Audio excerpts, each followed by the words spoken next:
Fala galera, aqui é Carol Pérez, social media da aceleradora Inova Unigram, e nesse novo episódio vamos falar sobre uma sigla que é muito usada pelas startups, o MVP. Para isso, eu convido o Fabiano Nagamatsu, que é diretor da aceleradora Inova Unigram. Ele vai compartilhar seus conhecimentos com a gente, galera. Oi Carol, prazer em estar aqui novamente com você. Bora lá então falar um pouquinho sobre o MVP?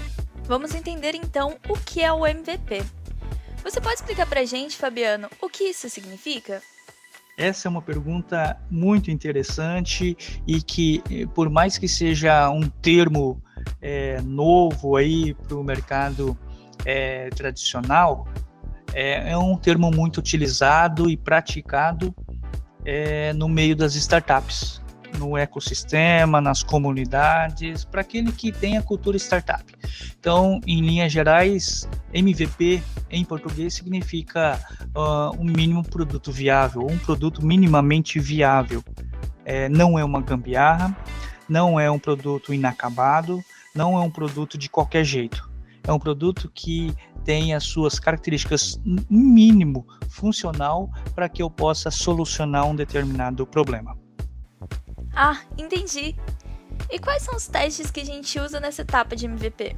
Então, quando nós falamos de produto minimamente viável, nós estamos falando que nós vamos desenvolver uma maquete, um sistema, um protótipo, um aplicativo ali que faça com que o cliente possa, de certa forma, nos dar o feedback ou uma resposta instantânea para que eu possa melhorar.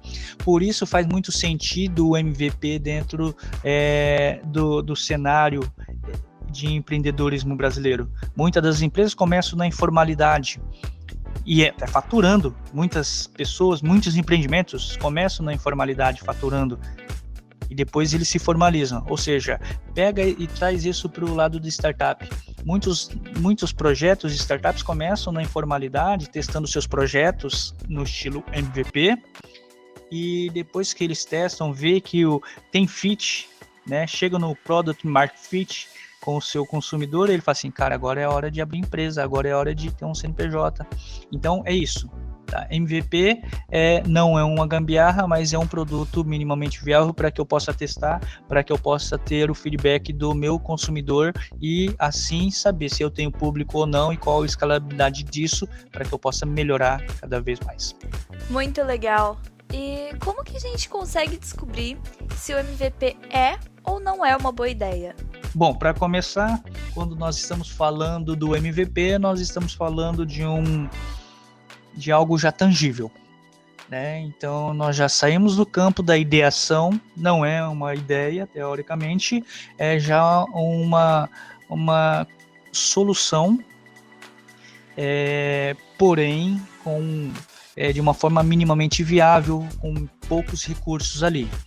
Então, para eu validar um MVP, para saber se esse MVP de fato ele é bom ou não estou falando se ele é uma ideia, porque ele já saiu desse campo da ideação, eu tenho que analisar se ele corresponde a tudo aquilo que eu coloquei no início como proposta de valor. Evidentemente, no meio do caminho, no meio das discussões, no meio da construção do MVP, e dos testes, porque antes de validar o MVP, eu valido primeiro o meu problema, eu posso ter, de fato, algumas pivotagens ou mudanças de rumo, mas eu tenho que ver se aquilo que eu propus no início está sendo coerente e compatível com a proposta de valor que eu estou oferecendo dentro desse MVP. Esse é o primeiro ponto. Outro ponto é verificar o meu modelo de negócio, se esse modelo de negócio é coerente, se ele é replicável, se de fato é um modelo de negócio que vai ser escalável. Tá? Isso é muito em função do quê? De eu ir a campo, validar com quem? Com o público, que é o terceiro ponto. Com o público, eu vou validar, eu vou ter o feedback dele para saber se o meu MVP é bom ou não. Se é válido ou não, se é vendável ou não. Então tem que saber se é vendável. É vendável? O público adquire, mesmo que pague pouco, mesmo que eu faça uma conta freemium, no começo eles gastam o esforço deles ali, como consumidor, testando e usando o meu produto e me dando feedback. Eu teria que pagar uma pesquisa de mercado, uma coisa. Não preciso. Eles estão fazendo isso por quê? Porque eles estão entrando no risco comigo. Amanhã, quando isso virar uma empresa de fato, eles vão o quê?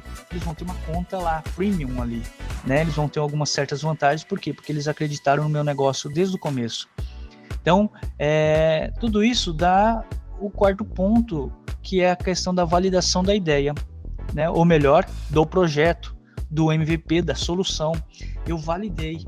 Né? Então eu tenho que ir a campo para saber se de fato as pessoas comprariam ou não o meu produto, a minha solução daquele jeito.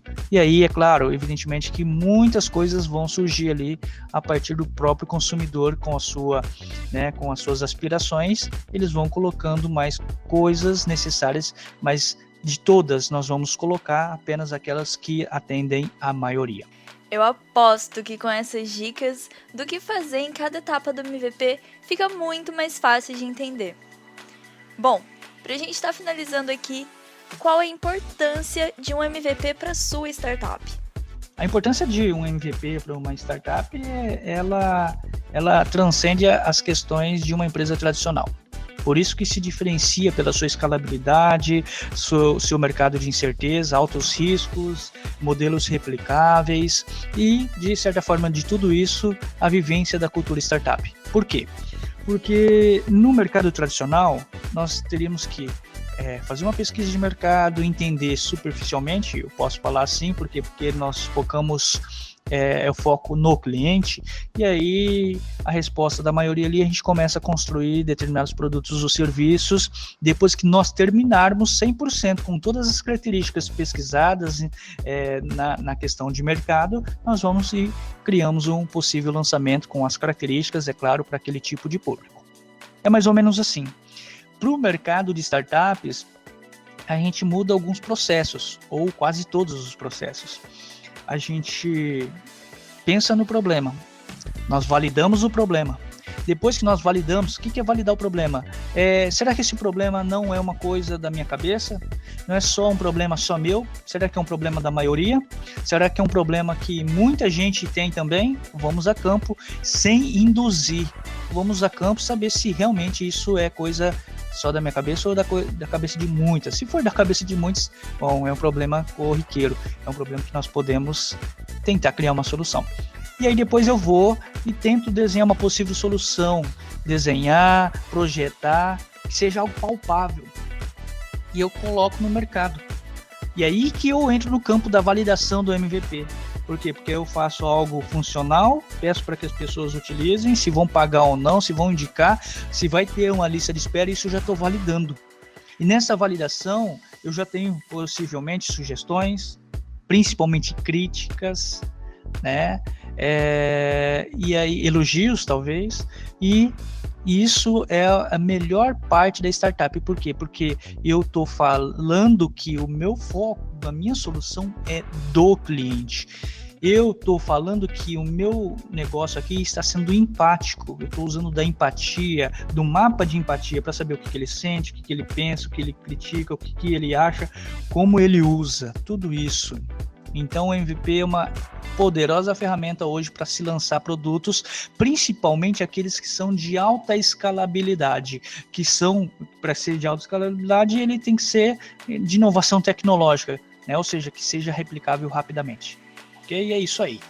Eu tenho certeza que com esse conteúdo você conseguiu entender tudo sobre o MVP, né? Agradeço a participação do Fabiano aqui nesse podcast e nós ficamos por aqui. Eu espero que você tenha curtido esse conteúdo. Fica de olho nas nossas redes sociais, hein? É @InovaUnigram. Siga, compartilhe e indique os amigos. Valeu, galera, e até a próxima!